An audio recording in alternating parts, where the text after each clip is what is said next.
أعوذ بالله من الشيطان الرجيم بسم الله الرحمن الرحيم الحمد لله رب العالمين والصلاة والسلام على أشرف الأنبياء والمرسلين خاتم النبيين رحمة للعالمين بالقاسم محمد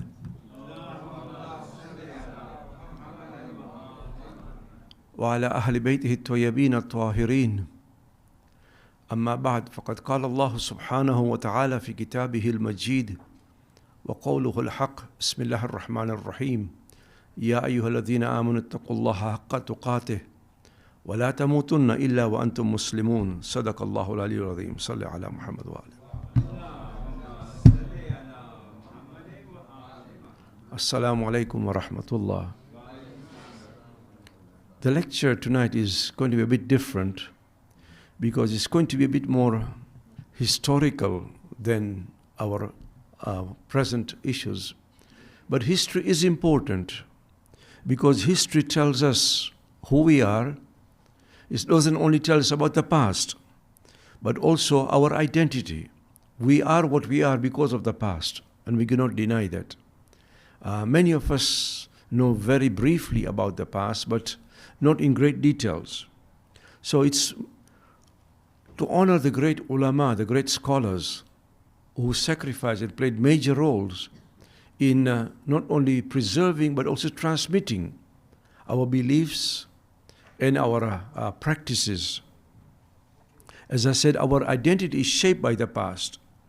During the times of the Imams, we should note that the Imams were stationed either in Medina or they were in exile or in jail, as we know, and the Shia community was there. The majority of the Shias, by the way, during the times of the Imams, were living in Kufa. So Medina was not really a center of Shia activities. It is Kufa. Even during the times of Imam al-Baqir, Imam Ja'far as-Sadiq alayhim as-salam. Their disciples, their companions used to travel from Kufa to come right up to Medina, sometimes spend years just to learn from the Imams. We hear of people who actually learnt about 200,000-300,000 hadith. More importantly, they wrote whatever they learnt because one cannot remember everything. And these books have come down to us. Many times they have not come down to us, but they went or they were received by our scholars in the Ghaybah period. So these scholars then, they wrote many books. Now, I'm not sure if I can go through all the slides, but if not, then inshallah we'll do it some other time. The Ghaybah period occurred in the year 940, around 940, 941, just to put it into perspective of the period that we're talking about. And that obviously created a vacuum in leadership because the Imam was no longer there to communicate with. Therefore, it was up to the ulama to start or to initiate not only transmitting the knowledge, but also to take care of the needs of the community. Because even if the Imam is not there, the community is still there. And the community needs to be serviced. There are various issues, litigation, for example, minors, who's going to look after the needs of the minors, disbursement of funds, of khums, and so on. One of the great scholars that you may have heard of was Muhammad bin Ja'far al-Kulayni. Kulayni, or Kulini according to some, died in the year 939. So he lived during the time of the Ghaybat al-Sughra. And importantly, he traveled and collected his book, Al-Kafi fi Ilm al-Din, also normally called Al-Askalfi, for 20 years. He was on the road. He emerged, he came from Ray. Ray is on the vicinity of Tehran. But of course, as I mentioned, the center of Shia activities had actually moved. During his time, now more and more Shias were in Baghdad, an area called Karkh in Baghdad, which is still there today. So as I said, he traveled for over 20 years and collected no less than 16,000 hadith, which is a lot of hadith.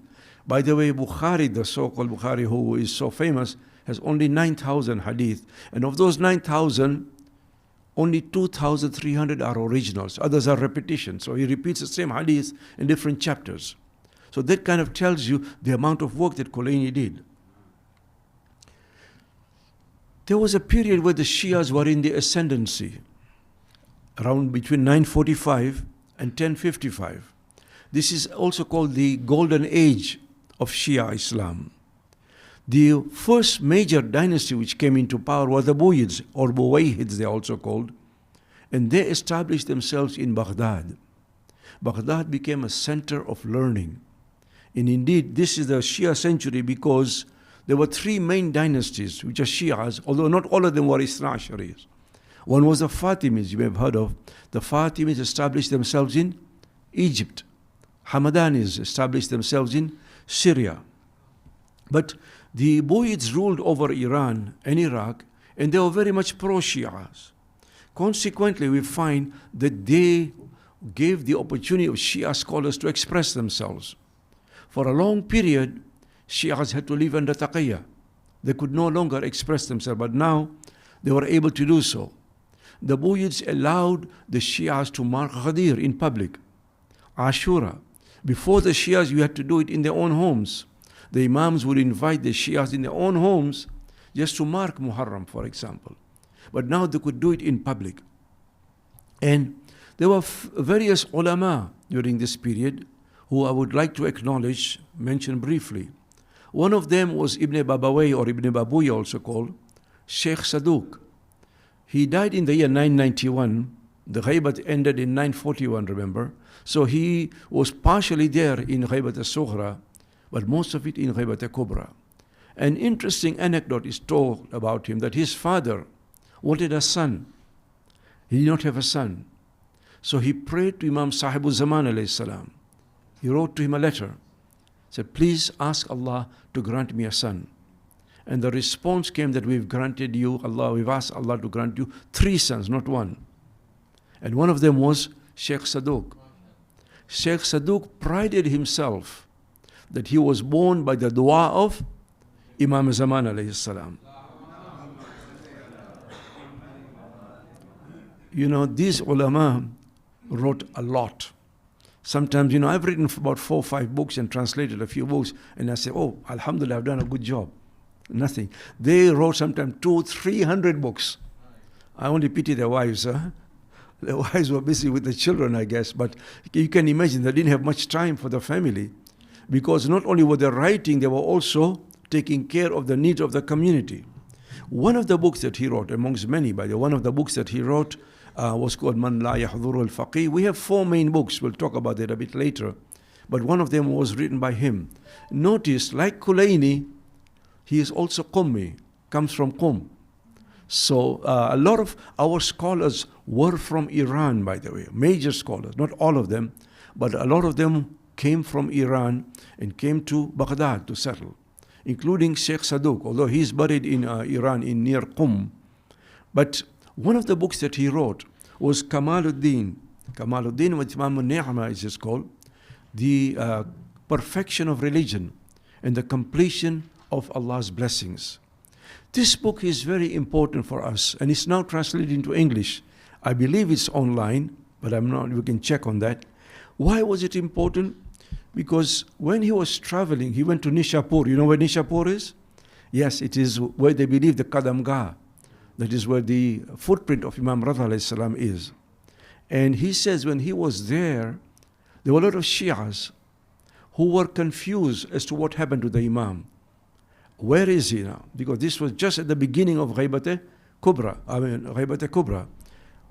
What happened to him? So he wrote this book, Kamaluddin, specifically for the Shias for that time. He collected traditions as to why the Imam is in Ghaybah, the alamat al-zuhur, in other words, the signs of the appearance of the Imam, and above all, what will happen after the Imam reappears. We often ask, well, how do we know this? This is just one of the books, by the way. Sheikh Tusi wrote a book on Kitab al-Ghaybah. Sheikh Nu'mani wrote on Kitab al-Ghaybah. But he wrote this particular book, which, as I say, we do need to read. Most of us don't read too much. These days, in the days of social media, it's all on YouTube, etc. But reading is important because YouTube cannot tell you the whole history. And then another scholar, which you would mention very briefly, is Ibn Qawlawayh there. If you've been to the Dharih of Imam al-Qadhim alayhi salam in Kadhmain, Now, unfortunately, the ladies do not have access to this, only the gents do. But when you enter the main door, Imam al-Qadim, Babul Murad, if you notice it, and as you're going towards the Dhari, just on your right, there is a shrine of two people there. One of them is Ibn Qawlaway. Ibn Qawlaway wrote a book called Kamil al-Ziyarat, and it is also available in English now, in which all the ziyarat, especially of Imam Hussein, but other ziyarat also, are properly anecdoted and written down of what ziyarat to recite and where. One of the greatest scholars, and you can see these are all scholars, was Sheikh al-Mufid. Sheikh Mufid, he died in the year 1022. And he was called Sheikh Mufid. His actual name was Muhammad bin Muhammad al-Nu'man. Mufid means one who benefits people. And he benefited the Shia so much that he was called Sheikh al-Mufid. Writes over 200 books. And there's also Sharif al-Murtada and Sheikh al-Tusi, who we shall talk about in a minute or two. Sheikh Mufid saw what we may call the transition. Because before that, the ulama would write only on a hadith.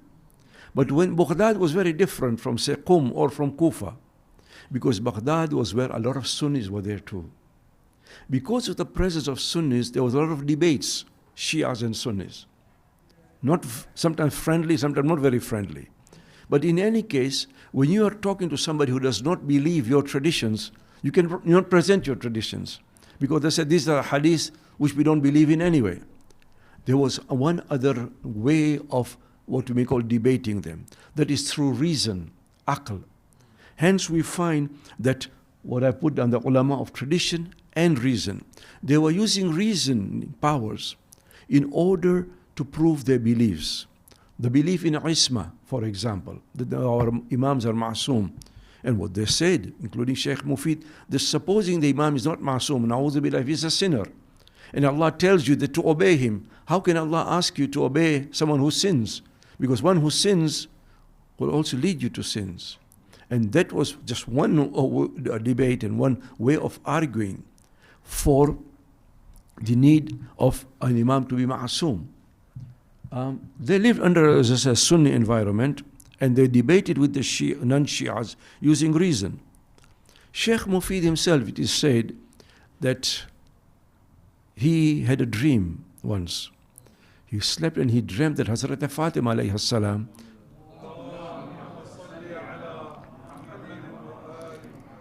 came to him in a dream, and she had her two sons, Hassan and Hussein, and she told him, teach my children. And he said, my God, how can I teach them? They're supposed to teach me.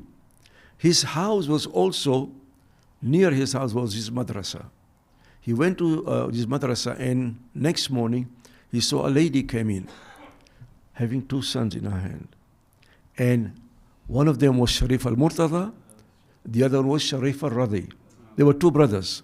Sharif al-Radi is the one who compiled Nahjul Balagha, and Sharif al-Murtada was one of the greatest scholars also to succeed Sheikh Mufid. And he said, my God, this is my dream has come true, because of both of them were Sayyid also, amongst the descendants of Hazrat Fatima. And he taught them. It is in this era that we find that the ulama started writing the reasons for the Ghaybah, because of taqiyya, because of the dangers to his life, and because they did not want to accept allegiance from or give allegiance to unjust rulers. The imam, they said, was like, because they were asked, what's the point of having an imam? And the response that Sharif al-Murtada gives is that the imam is like the sun behind the clouds. You may not see the sun, but you can benefit from him. Here I'd like to add a personal anecdote, if I may. Some of you coming from Zanzibar, lucky you, but some of you coming from Zanzibar will remember a person by the name of Mali Mia. Mali Mia was my uncle. Muhammad Jafar Nathani was his name. Very pious man. He had a particular habit that on the day of Ashur, he had to be in Karbala. That was always his habit. And this is not something hearsay. He told me himself, and it is well known anecdote. One particular year he was in Uganda, For those who come from Uganda will know that there's no airport in Kampala. The airport is in Entebbe. And he was driving, he was being taken to Entebbe from Kampala, and the car got a puncture on the way. By the time he got to the airport, the flight was leaving. And he told me, he says, whenever you need him, recite the Istighatha of Imam Sahibul Zaman. It is in the Mafatihul Jinan. Basically, you're asking the Imam to ask Allah to help you under very difficult circumstances. He says, recite this when you are in trouble. And the Malimiya, my uncle, recited this Istighatha, and guess what? The plane developed technical problems. It came back to the terminal to pick him up, and he made it to Karbala. This, I think, is the power of faith. Sallu ala Muhammad wa ala Muhammad.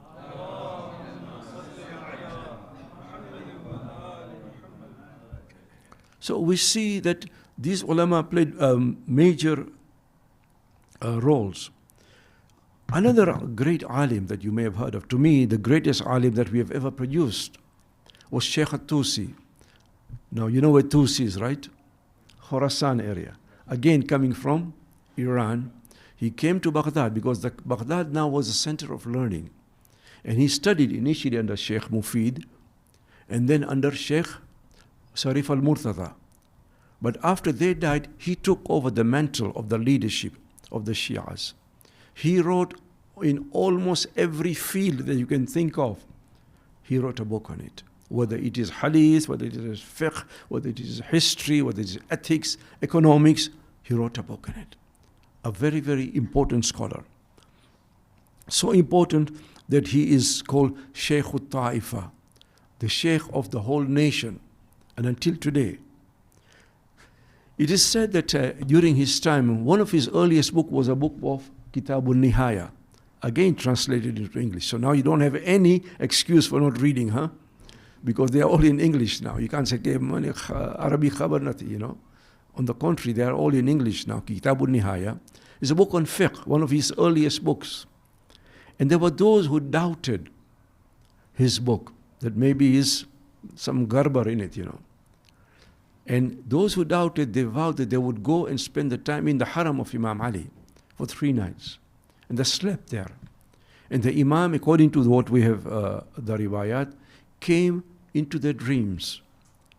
And he said, do not doubt or look down upon the book of Shaykh Tusi, Kitab al-Nihaya. So next morning they felt very guilty. They went to apologize to Shaykh Tusi. When they went to him, before they said anything, Shaykh told them, said, did I tell you not to doubt my book? Because the Imam came to my dream too. So the Imams do come in our dreams many a time. Shaykh Tusi died in the year 1067. And he was living under very difficult circumstances. Because if you recall, I mentioned the Buyids came from 945 till 1055. During the later part of his life, Shaykh Tusi's life, there was a lot of unrest, a lot of riots against the Shias. Shias were being killed. And we're talking of the new Seljuk dynasty. And by there you've heard of Salahuddin, right? Saladin. Supposedly the great one who reconquered Jerusalem, but he was also a killer of Shias, by the way. He's buried very close to the Umayyad Mosque in Damascus. So the West, they'll always say what a great soldier, Saladin. They call him Saladin, you know, it's kind of a salad. But Saladin. But actually his name was Salahuddin. And he was under this one of the Seljuks who slaughtered a lot of the Shias. He destroyed the Fatimid dynasty in Egypt also. And during his time, there were riots in Baghdad. Sheikh Tusi's library was burned. When we say that our books are lost, it is because of these kind of conditions. His entire house was rampaged, library was burnt, his life was in danger. Before that, Sheikh Tusi occupied a chair given to him by the ruler, by the king of the time. A very prestigious position. He knew that he could no longer survive or live in Baghdad.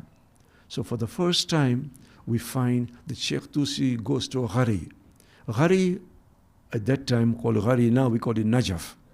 And he goes to the qabr of Imam Ali. He says, the Prophet says, Ana Madinatul Ilm وَعَلِيٌّ بَابُهَا. We shall seek knowledge from its door. We shall seek knowledge from the door of Imam Ali alayhi salam, because he is the door of the city of knowledge. And this was kind of the beginning, if you like, of what we call the Hawza in Najaf. It was there established at that time on a very small scale. Just a few of his students migrated with him from Baghdad to Najaf. So he laid the foundations of the Hawza in Najaf. Importantly, that there were newer issues which were arising, which were not there in the Quran or in the Hadith, just like what we have now. We have issues like IVF, transgender surgery, and so on. So Sheikh Tusi experienced this, and therefore he wrote books. Just his book on Mabsut, for example, is 8 volumes on fiqh. Books on Tahdhib, Ahkam, 10 volumes. When we say book, doesn't mean one book is 1 volume. It can mean up to 10, 15 volumes. And in the year 1258, there was a major upheaval in the Muslim world, not just Shia world. The Mongols came. Have you heard of Mongols? Believe it or not, they came from Mongolia. In any case, they rampaged Baghdad, killed thousands, if not millions of people, coming from Central Asia. And basically, a lot of the history, architecture, whatever was happening in Iran today in terms of killing innocent people was happening there on a much larger scale. But around that time also there was a school established by the Shias in Hilla. You know what is Hilla? You've heard of Hilli. Hilla is when you drive from, say, Karbala to just a bit west or east of Karbala, you come to Hilla. Sometimes if you are bypassing from Baghdad to Najaf, you bypass Karbala, you pass through Hilla itself. And one of the great scholars at that time was Muhaqqiq al-Hilli. Muhaqqiq al-Hilli started introducing ijtihad, but ijtihad with a difference. Before this time, ijtihad meant reasoning, just haphazard reasoning, random his reasoning. But he said, no, we need to use ijtihad based on the text, based on the books, based on certain principles.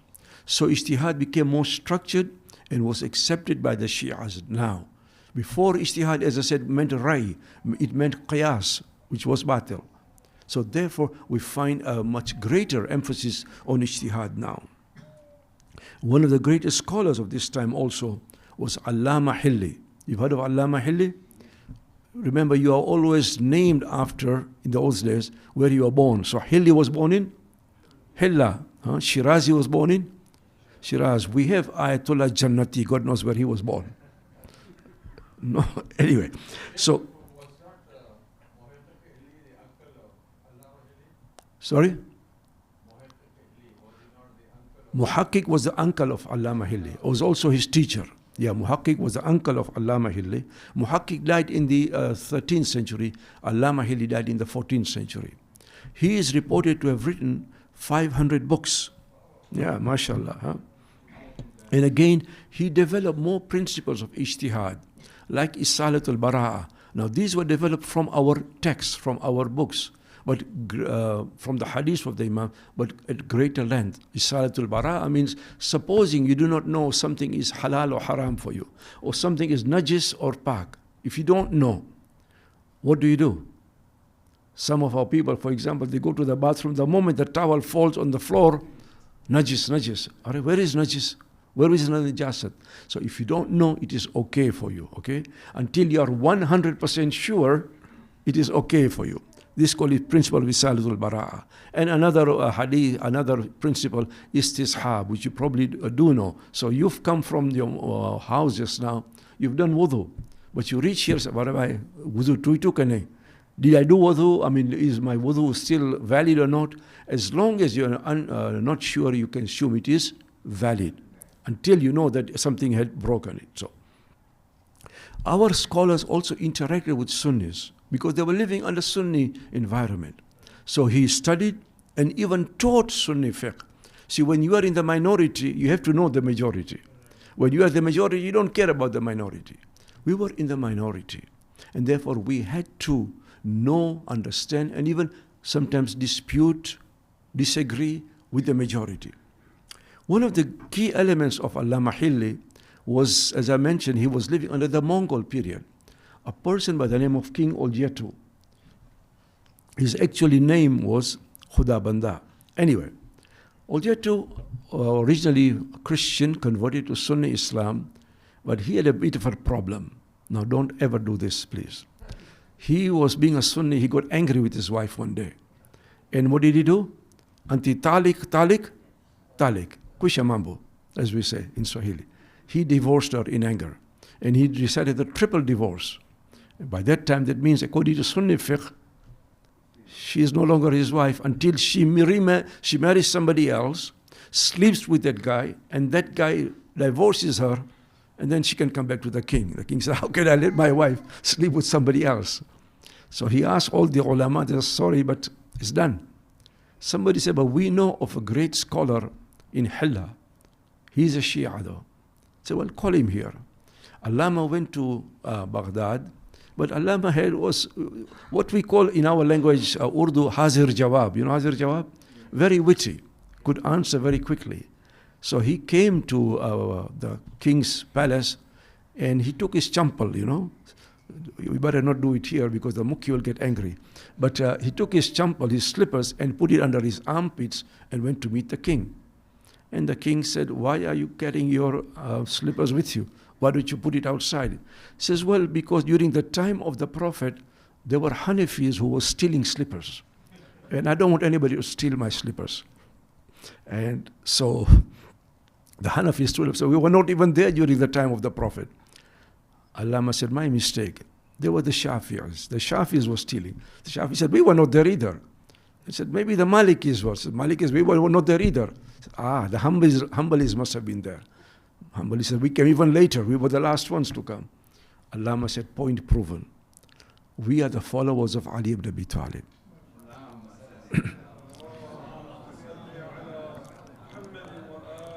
And we were there during the time of the Prophet. So our fiqh goes back to Imam Ali ibn Abi Talib. What's your problem? He says, this is the problem. I divorced my wife in anger. He said, first of all, the talaq in anger is not valid anyway. And secondly, this triple talaq, which is called anti-talik, talik, talik, was actually a bid'at of the second caliph. It wasn't there during the time of the Prophet. So even if, assuming it is valid, it's only one talaq. If you divorce her 3 times at 3 different occasions, then it counts as 3 in our fiqh, by the way. But don't even try it. So anyway, so he said, don't worry, you are okay, your wife is your wife. And because of that, Oljetu became a Shia and supported the Shias also. Sallu ala Muhammad wa ala.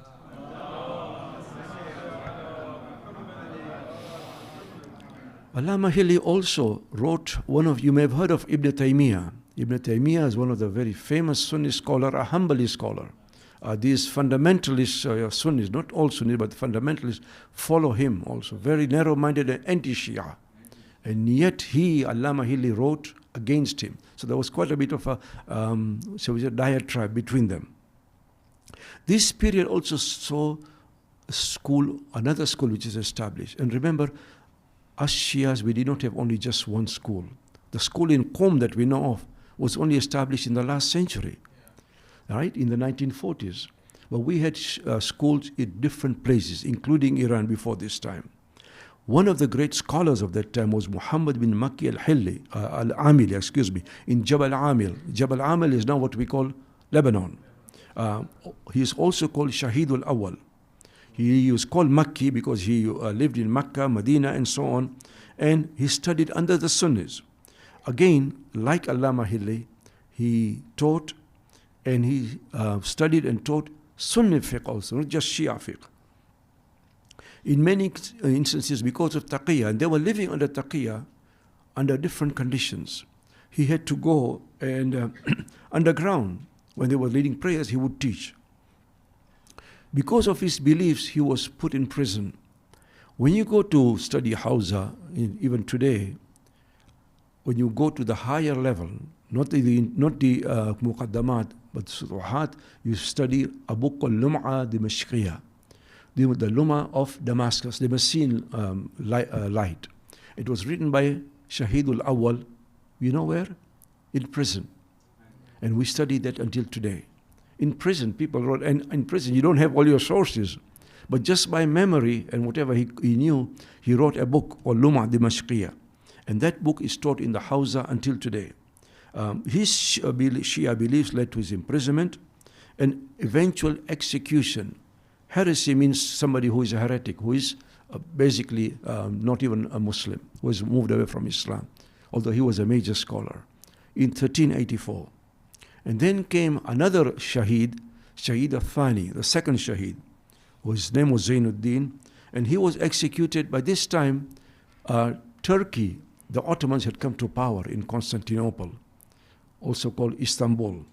And he was also executed. See, our ulama paid heavy price for their beliefs, for their practices. Sometimes we have a bit of problems here, and we say, oh my God, what a problem. This faith of ours has survived through the blood of Shias throughout time. So Shaheed al-Thani wrote a commentary on Lum'a, the Lum'a which was written by Shaheed al-Awwal. When you go to the Hawza today, you read what Shaheed al-Awwal wrote, and then the commentary by Shaheed al-Thani. So it's an important book. And again, he also mastered and even taught Sunni fiqh. Interestingly, Shaheed al-Thani received ijazah to teach from whom? Not only from the Shias, but from the Sunnis themselves. They give a Shia ijazah to teach their books. As I say, when you are in the majority, you don't worry about the minority books. We know more about their books than they know about ours, even today. Because we have to. We have to know where they were wrong. And we can pinpoint them, says, look, this is where it is. For example, you have the hadith of the Thursday, the calamity of Thursday, whereby the Prophet asked about the pen and paper. I teach at McMaster, and my students, majority of them are Sunnis. They know absolutely nothing about Saqifa. They've never heard of it. They do not know what is Ghadir. They never heard of anything about the pen and paper incident. But we know, and we have to point it out from their books itself. So Shaheed al-Thani received the ijazah from his Sunni teachers and often pretended to be Shafi'i. The Shafi'i madhab overall, not always, but overall, is closer to our fiqh. So whenever we had to do taqiyya in those days, we pretended to be Shafi'is. Again, Shaheed al-Thani was seen as a heretic, and he was executed due to that in Turkey. Interestingly, before he died, he had a vision that he was sitting next to Shaheed al-Awwal. And he understood that he was going to die and be with Shaheed al-Awwal also. Next we have only 5 minutes, so as I said, we'll not be able to go through all the slides, but inshallah, some other time. People often misunderstand and they think that Iran was always Shia, and that Shiism is an Iranian or Farsi phenomenon. Nothing can be further from the truth, because Iran was predominantly, majority of the Iranians were Sunnis until the year 1501. The Safavid dynasty came to power in 1501 by Shah Ismail. Shah Ismail fought, and he died in 1524, but he was the one who established Shia Islam as a state religion in Iran in 1501, as I said. He was crowned the first king of the new dynasty called the Safavid dynasty in Tabriz. Tabriz is in Iran also. He claimed to be a representative of the Imam, but as I say, he declared 12 Shiism as the state religion in Iran. And because of him, a lot of the Shia practices which were not practiced before in Iran. Now, I'm not saying that there were no Shias in Iran before. There were. Qom was always Shia, for example. Khorasan was Shia. A lot of other places in Khorasan were also Zaydi Shias, by the way. But the majority was Sunnis. But now suddenly Shia Islam became the popular religion. Practices like commemorating Ghadir, commemorating so many other events were allowed, and even Ashhadu anna Aliyan Waliullah was promoted in the Adhan during this time. It was there before, but now it was publicly promoted. The problem that Shah Ismail and other Shahs had in Iran was that Shia Islam was not well known at that time, because it was primarily Sunni. So he invited scholars from Jabal Amil. Remember Jabal Amil in Lebanon? To come to Iran to propagate, to teach Shia Islam and to replace the Sunni scholars. The ulama had close relationship with the kings, and they were able to spread and foster Shia Islam. One of the great scholars was Al-Karaki, for example. Al-Karaki was called the chief mujtahid by another Shah.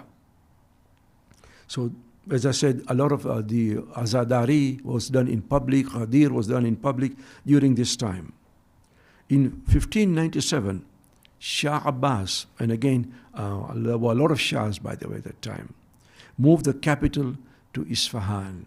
So, for the first time now, Isfahan became the capital of Iran. It wasn't Tehran in those days. Before it was Shiraz.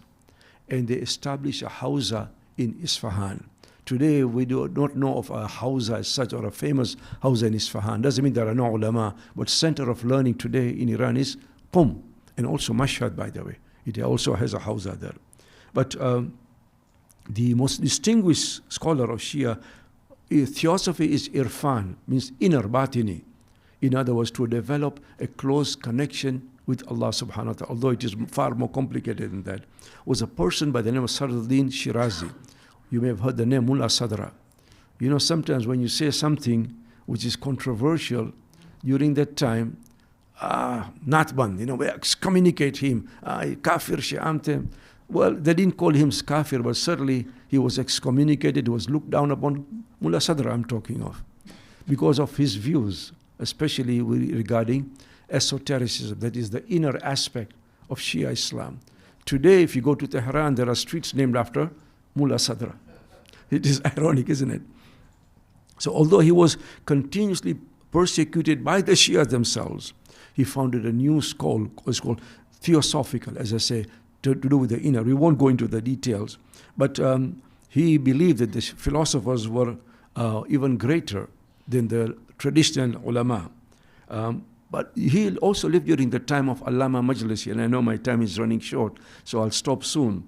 Lived during the time of Allama Majlisi, who died in 1699. So we've moved from the Ghaybah al-Sughra, we've moved up to the 17th century now. We've done quite a bit. Allama Majlisi wrote Biharul Anwar, which, guess how many volumes? 110 volumes. And each volume, by the way, is not just, 2 or 3 or 5, 10 pages, 400, 450 pages. Now, okay, before you may ask, how did he write so many? But they had scholars or students under them also. Unfortunately, the students are never remembered. Huh? The one who do the hard work are never remembered. It's only the top guys remembered. You think Pharaoh built those pyramids? Today we know the pyramids were built by Pharaoh, but he didn't even touch them. He basically just went in there. It was the slaves who did it, right? But nobody remembers them. Anyway, so Allama Majlisi wrote, we have Biharul Anwar now, 110 volumes. But he, in many ways, propagated Shia Islam to a large degree. And with him, I think that we find the flowering of Shia Islam in Isfahan at that time. I will stop here now. Inshallah, in the future, if we have time, we'll carry on. Wassalamu alaikum wa rahmatullahi wa barakatuh.